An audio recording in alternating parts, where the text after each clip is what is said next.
Man, I was just trying to silence my phone. Stupid iPhone. Why is it? Why is it when I flick the switch to turn the ringer off, why does it say silent mode on instead of just saying ringer off? So I click the switch and I just glance and I see the word on. Oh, wait, something's on. So I flick it back the other way and it ends up that the ringer is still on. It needs to say silent mode. Not it says silent mode on. It's got me confused. Silent mode on. It needs to just say ringer off. Okay, now that I got that out of my system. Hey, good morning. It's 7:30. It's Friday. We've made it all the way to the weekend. Does your weekend start on Friday? So like your work day on Friday is just kind of like the weekend. Nothing really gets done. You're just kind of floating through. I don't know, but ever since I started taking weekends off, because I used to work every other weekend, just Friday is shot. I have no motivation on Friday. I'm just ready to just be done. Hey, I want to get right to it. Something I've been thinking about this week, and I will get to the question of the week, which was, do you believe in curses? Something that I've noticed, a Bible verse was on my mind, and I was thinking about this Bible verse in which Jesus is doing his thing, which is what he always did, and he heals this guy of being mute. Guy can't speak, and people are like, "Oh, how did you do that?" He's like, "Oh, he had a spirit of deaf and dumb or whatever the hell." But it was a spiritual thing. So Jesus casts out this demon of mute. Guy can't talk. Then he starts talking. And the religious leaders are like, he's doing that by the power of Satan. And Jesus just kind of shakes his head. He goes off with his disciples and he just starts to have compassion on the people. And he just gets this is what the Bible says. He looks around and he sees the people of Israel like sheep without a shepherd. They're just running this way and that way, being tormented. Tormented. And that word jumped out at me. Tormented is different than torture. Torment, different than like oppression. It's just something causing you. What was the definition? I looked up the definition of torment. What is it? I got it right here. Severe physical or mental suffering. And people think about demons, demon oppression. They think about strange voices. They think about strange powers. They think about green pea soup. I don't know what they think about. They think Hollywood. They never stop and go, you know what? I'm experiencing mental pain, physical pain. That's torment. You're being tormented by something. You're not being tormented by yourself. Have you ever thought about that? Every single person who's born and will be born on the face of the earth didn't ask to be born. They didn't ask for it. And you've probably heard a lot like, oh, how can a loving God allow these horrible things to happen? Which leads me to think, no one asked to be born. And they're born into a world of just pain and torment and suffering. It's crazy. You think about that.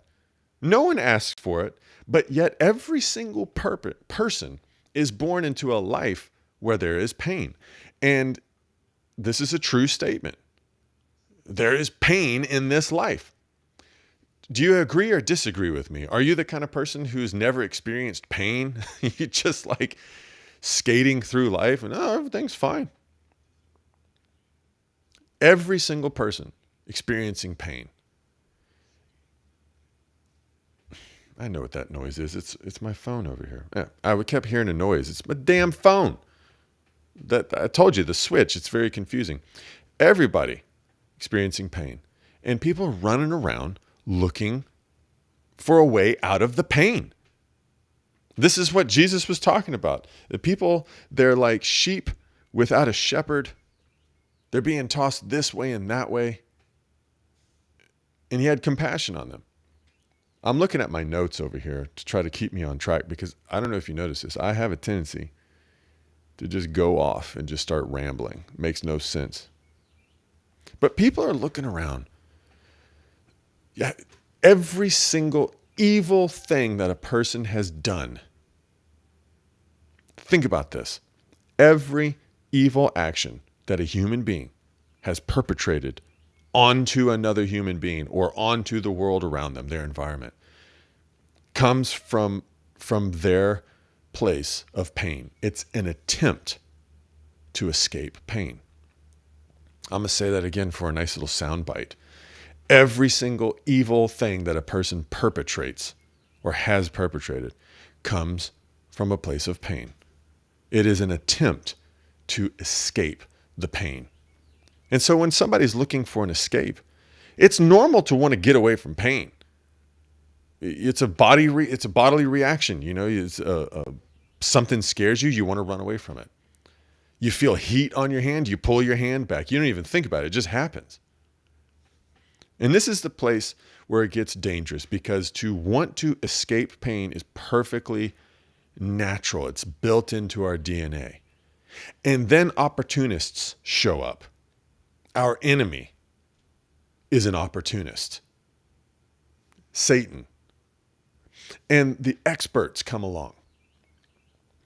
The experts, meaning the experts of science and medicine, and the experts of religion, the religious experts, just like in the parable or the story I was telling about Jesus being accused of casting out Satan by the power of Satan. It doesn't matter who your expert is. Some opportunist is going to come along. And they're going to begin the process of setting themselves up as the way out of the pain. The medical experts, all they have is pills. That's all they'll offer you. One pill to the next pill to the next pill to the next pill.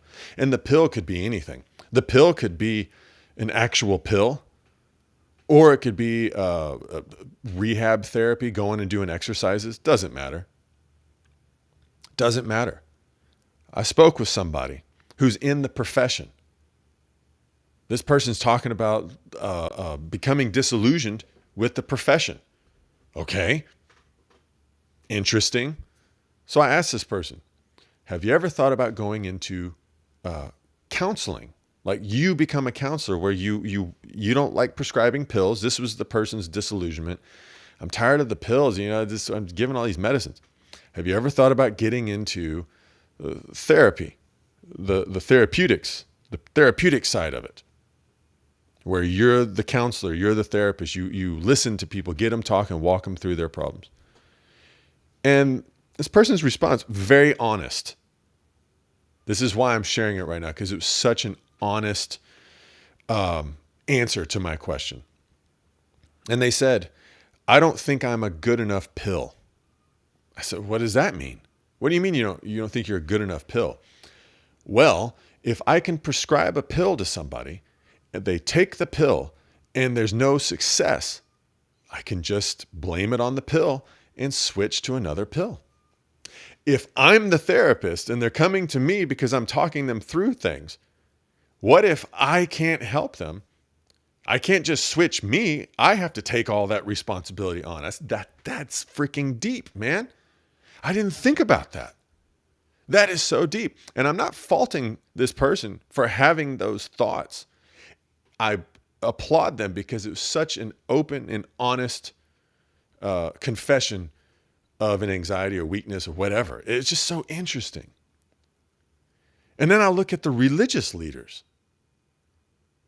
And if it's this way for a person who's in the medical realm, it's got to be this way for a person who's in the spiritual realm, where they've got a church business operating, where they've got to pay bills they got to collect tithes to pay the bills, to pay the overhead, to pay the payrolls of the staff that allow their ministry to operate. It's got to be the same with the religious leaders today, because Jesus was dealing with this. When he was casting out demons and showing people the way through pain, He was being accused of casting out demons in the name of demons. And so here's a religious leader today. Just go and pray or say this specific prayer. They got a specific prayer for you. They have some type of methodology to prescribe you. And if it doesn't work, if you don't get saved, if your life isn't changed, well, you didn't do the prayer right. It's the damnedest thing. The damnedest thing. And meanwhile, you are still being tormented. You are still running around looking for a way out of the pain, trying to escape. Every single evil thing that has happened to you from another person is because the other person was trying to escape their pain. Meanwhile, you're over here thinking you're a victim. Have you ever thought about this? Every single victim in the world is self-made. Self-made victim. And you're going to say, well, wait a second, Preston. What about a woman just minding her own business, jogging through the park in the morning, and boom, a rapist jumps out and just rapes her? She's a victim. No, she's an innocent. She's innocent of anything that happened. It's sad that happened to her, but let me tell you, if she tries to escape the pain that will come after her being raped, the physical, emotional, whatever, if she tries to run and escape from that pain, she will become a victim. Every single victim is self-made, and they're self-made because they have no forgiveness. They have a lack of forgiveness. They have unforgiveness. Just take a minute and let that sink in, or just toggle away from the video and at least think about what I'm saying. Don't immediately get turned off and disagree with me. At least think about it. Every time you've seen yourself as the victim of somebody else's evil actions, it's because you haven't forgiven them. Let's bring it back around to Jesus. Oh, before I do, never mind. Let's bring it back around to Jesus. The cross. The cross of Jesus that so many people wear around their necks. It's just a common, ordinary article of decoration these days. But the cross is the painful emblem of forgiveness. It's just the painful emblem of forgiveness. We think it's the emblem of salvation, which it is. But to be a Christian means to be like Christ. And you're not better than the master. The servant is not better than the master. Whatever the master was asked to endure, you, the servant, will be asked to endure the same thing. Shocker. We're being told all the time by the religious experts, oh, just a life with Jesus is amazing, and it's this, it's that, which it is. I'll put it like this. A life with Jesus is a life, because without it, you're dead. You have no life. But the pain. How did Jesus go through the cross as the example to all of us, his brothers and sisters, in sure obedience to his Father? How was he able to do that? This is what we're not being told by the religious leaders. Instead of them telling us, this is how Jesus did it, this is how we're supposed to do it, let's go do it. And if you can't do it, you're screwed. Instead, the religious leaders tell us all the time, hey, I'm broken too. I'm not perfect. I'm just like one of you. Can you imagine what it would be like if Jesus walked around telling people, hey, I'm just as screwed up as all of y'all. That's how I'm able to connect to you. Pathetic. It's pathetic.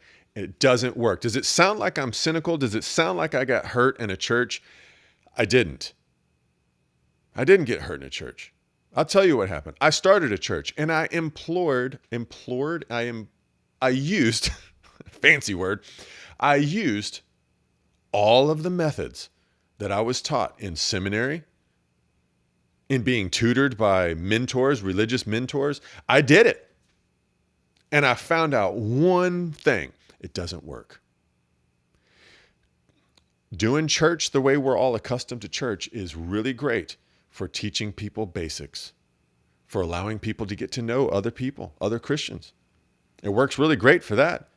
It does really good for evangelizing people, getting a message out there. It does great for that, because a lot of people, they go to a church, they hear some type of message that they respond to it.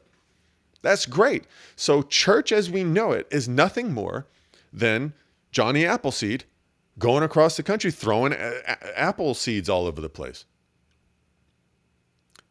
But he didn't make the seeds grow. He's just throwing the seeds out there. I've never seen somebody grow in deep spiritual maturity after 20 or 30 years in a church. I've not seen it. The deep growing that I'm talking about, it comes from someplace else. It doesn't come from regular church attendance. So if it seems like I got a chip on my shoulder about the church, I don't. It's just I know one thing. It does not lead you to deep spiritual growth. But can you imagine that? Can you imagine Jesus walking around just bitching and moaning and trying to relate to people based off of his own weaknesses? Pathetic. It wouldn't work. It wouldn't work. That's not what made Jesus Jesus. The cross, it's the emblem of painful forgiveness. The painful emblem of forgiveness. See, this is how it works. The pain of this life, you can't escape it. You try to escape it, you're being duped. It's a delusion. You're a delusional person if you think that you can escape pain. A professional is going to give you a pill to dull the pain, to put the pain on hold until which time later you can deal with it. A religious person is going to give you some kind of hope in heaven to come so that you can endure the pain now, so that you can get through the pain now, because, life doesn't start until after the resurrection anyways. Or give you a special prayer. It's not going to work. You got to become like Christ. And this is what Christ did. He learned how to endure pain. And the difference between suffering, which is not very Christ-like, and endurance is suffering is to experience pain and discomfort. Enduring is to experience pain and discomfort patiently. Patience. So the pain that you will experience in this life that you cannot escape from, you must go through it and endure it. The pain only goes so deep. I'll use myself as an example. I'm just a guy who has been born again by the power of God. I don't even know how God did it, but he did. And he can do it in your life too. The pain only goes so deep. I experience pain, discomfort. I endure things all the time. Torment, mental torment, physical torment. The pain only goes so deep, and then it stops. It hits the rock of salvation. Within me is the kingdom of God. I have gone into the kingdom within and learned, been taught by the Holy Spirit how to live from within, not without. And so now when I experience pain, I can endure all things because God is teaching me to overcome, not me. I'm not running away from pain, but the pain goes so deep and then it stops. It can only go so deep into my life until it hits the rock of salvation. And that rock is the boundary between the inner peace, the perfect peace, the peace that surpasses all understanding that is within me, the kingdom of God, the kingdom of heaven within, and the world without. It's the boundary. The pain can't go there. And on the flip side, there's certain places I can't go. This is how it's possible to keep the commandments of God. Pain can't go all the way down, and I can't go places that pain wants me to go. It's literally like that simple to explain. And this is how you get there. It's simple to explain. It's simple to do. And I'm going a little longer today. Only those who learn to endure pain can receive forgiveness and extend forgiveness. You're going to be judged on your capacity to receive forgiveness, to believe God when he says, I forgive you, to not work your way to heaven, but trust in God. That's your capacity to receive forgiveness and your capacity to extend forgiveness. If you can't forgive others, you can't be forgiven. No one is going to enter the kingdom of heaven with any shred of resentment and unforgiveness. If you have just this much unforgiveness, you're not making it in. You're not there. You can be in church for 30 damn years, but you got one little twinkling of unforgiveness, just give up. And this is what it looks like. Those of us, because I'm not the only one who's been born again, those of us who have been born again, we come to this realization. I'm tired. I'm tired of suffering. I've been running away from pain. I've been trying to escape. I've been doing all this other stuff. I'm done suffering. And that's why I say, suffer and die. Because the quicker you die, the quicker you can be born again and actually start living. Because the life of suffering is not a life. Doing it yourself, every single person I know that has a testimony that I recognize the testimony. I say, yes, that's it. That's the same thing that happened to me. Maybe not exactly like it happened to you, but I have the same testimony. I have the same revelation about who God is and who Jesus is. I don't have some Bible teaching. It was revealed to me that we all have the same testimony. I got sick and tired of suffering. I'll give you a little story real quick. I got real sick one time when I was younger. I was a teenager. I was throwing up. I'm like, Mom, give me some medicine. My mom's like, oh, I got some medicine. It'll stop your throwing up like that. Okay, where is it? She said, it's in the refrigerator. Okay, I'll get it. She's like, oh no, you gotta administer this medicine yourself because it's a suppository. It goes up your butt. And I was like, hell no, I'm not doing that. Nope, nothing going up my butt. So I went back to the couch. I went back to throwing up every 5 minutes. I went back to that life on the couch and throwing up for about another 30 minutes. And I said, I'm done. I went, I endured the pain of the suppository. It didn't hurt, but it's icky. It's gross. Who the hell invented a suppository as a pill? Never mind. I went and I did this whole suppository thing. 5 minutes later, I was right as rain. And that's my context of understanding. Suffer. If you're still having problems, if you've been in church 30 years, if you've taken every pill, if you've taken every suppository, and you're still going back and forth, you're trying to escape pain, you're still a victim, you got a choice to make. You can stop suffering and die, but you got to die to your own will. Some of y'all got some more suffering to do. Some people, it's okay. God's patient. He's like, you know what? You got some more suffering to do. Go get it out of your system. Go suffer until you're ready to die. Only those who have learned to endure pain rather than escape it can receive forgiveness. And when you endure pain, you're being like Christ. Everybody wants to learn about Jesus, but not everybody wants to do what Jesus did. They want to learn about the life. They want to live vicariously through his victories.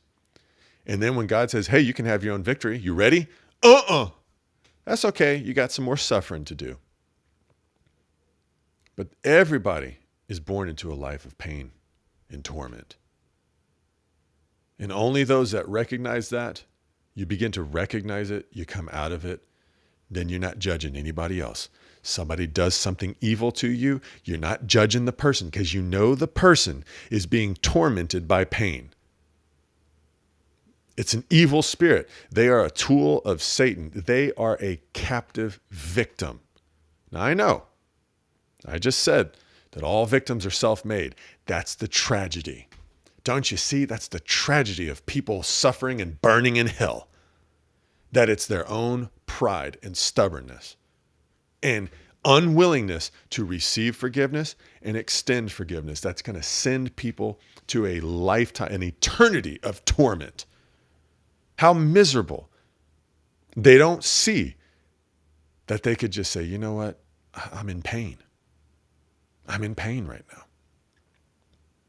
And all the Christians, well, we just got to love these people. Sometimes love is telling people, you know what? You're a child of Satan and you got some suffering to do. So go suffer. To all the worldly people, the sexually immoral, the homosexuals, and by sexually immoral, I mean people who are shacked up with somebody they're not married to, having sex outside of wedlock, making babies outside of wedlock, mucking up some other kid's life. Ah, a shame. Sexually immoral, homosexuals, liars, cheaters, adulterers, thieves, politicians. All these people, they're just being tormented by pain. But the church leaders, oh, just come cast your cares upon the Lord. Oh, the Lord accepts you just as you are. Go suffer some more. Get it out your system. When you've had enough suffering, come on back. So I'm going to answer the biblical or the question of the week. Do you believe in curses? Yes. Yes. And most people think, oh, a curse is like some kind of voodoo hex, some kind of witch thing. I ask my children this. You believe in curse? No, I don't believe in curses. That's just some hocus pocus stuff. Okay. Then I ask them, do you believe in blessings? Well, yeah, I believe in blessings. Okay. What is the opposite of a blessing? And they're like, oh, yeah, I guess the opposite of a blessing would be a curse. There you go. And I tie all that in with all this suffering stuff because people are born into a world where there's pain in this life. It is a curse. It's not a blessing. You can either choose a blessing or a curse. You can either be a blessing or you can be a curse. You can either bring life to somebody or you can bring death. You can either be of life or you can be of death. So yeah, there you go. I believe in curses because it's the opposite of a blessing. And I've seen and been my share of curses. That's it. Y'all have a great weekend. I'll catch you later. I'll catch you on Monday, 7:30, most weekday mornings, right here for Done Believing. Oh yes, this has been Done Believing. Moving away from simply believing the truth straight towards knowing the truth, all for the purpose of overcoming your own delusion so that you can stop suffering, start enduring, start living. It's like that simple. It is, man. It's that simple, but it's like the hardest thing to do because your ego has to die. And the death of the ego is painful. It's painful. It hurts, but it is limited. You can make it through. I'm proof. I'm not just some guy that's trying to do it. I'm a guy that's done it. So I'm only talking about things I know. I'm not talking about theories. I'm talking about what I know. It can be done. Have a great one. Why is my computer frozen up? Are we even still live broadcasting right now? I'm trying to end this thing, but oh, there it is. It's back. Goodbye.